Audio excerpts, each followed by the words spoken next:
Welcome to Subspace Transmissions. I'm Tyler. And I'm Cam. Cam, a lot of Discovery talk about whether or not all the main characters, all 5 of them, will make it to the end of Season 1.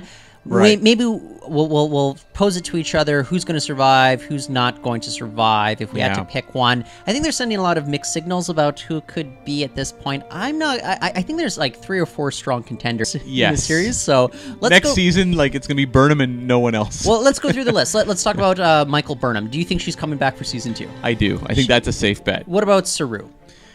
Yeah, I think he's safe, too. I think it's a safe bet, although we did have a guest, Dale DeRuiter. He actually figures that Saru's going to be on the chopping block. I don't think you pitch that character as the Data or Spock of your series and then kill him in Season 1. Yeah. I think that just seems like a bit of a stretch, especially considering he hasn't really done that much yet. And if his big send-off episode is him battling Styx and Blue Mist on the rip-off Avatar planet, I don't know if that's a great swan song for the character. That's a pretty embarrassing character if that's what happens. What about Cadet Tilly? Do you think she makes it to the end? Yeah, Tilly's in for the long haul, I think. I think they're really setting up a lot of, character development for her. I think she's going to grow a lot. I don't think this is going to be the end of the road for her. I think she's too much of a fan favorite at this point, too. Yeah. So, Kim, why don't we get into the contenders that I think maybe more of a chance that they're going to... The ones who may follow my beloved Landry? Exactly, yeah.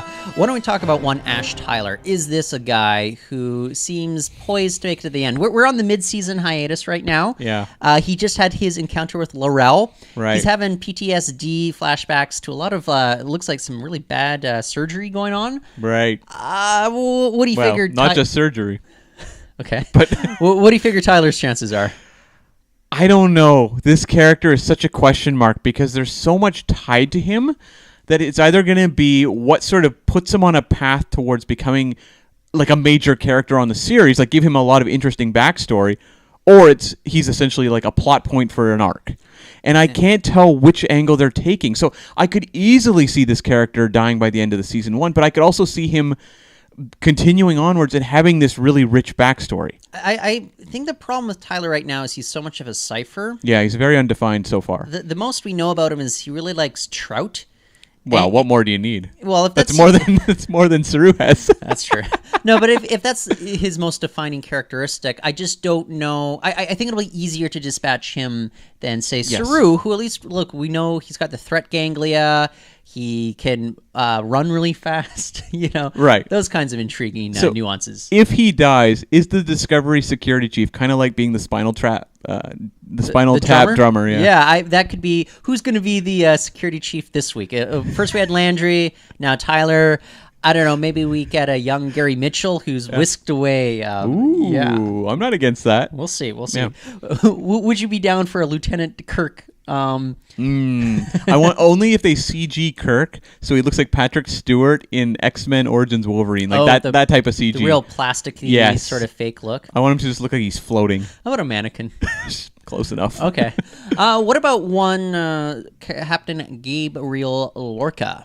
Is he making it to the end? He's my bet for the character who's going to die, who's the most likely to die at least. I just don't know if the arc that we've been seeing here for Lorca is one of redemption. Yeah. I think we're following this guy down a very dark path, and the writers are not celebrating his questionable actions, and I think that's what a lot of people seem to be getting confused by, is they seem to associate depiction of actions with a championing of those actions, which is not the case at all from my interpretation of the series. Yeah, I feel the same way. He's a character who's not being shown in a sense of struggle. Like, we're not pulling for Lorca to get better.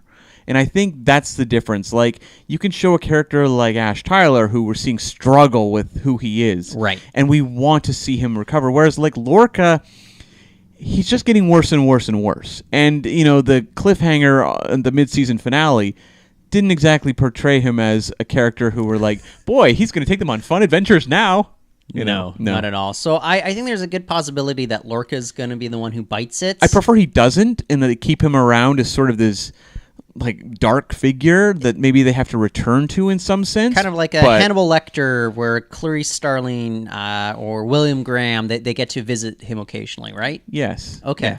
I can dig that. What about Stamets? Because with the mid-season finale, we had Stamets. He looked great. Well, he looked. His health has been better, right?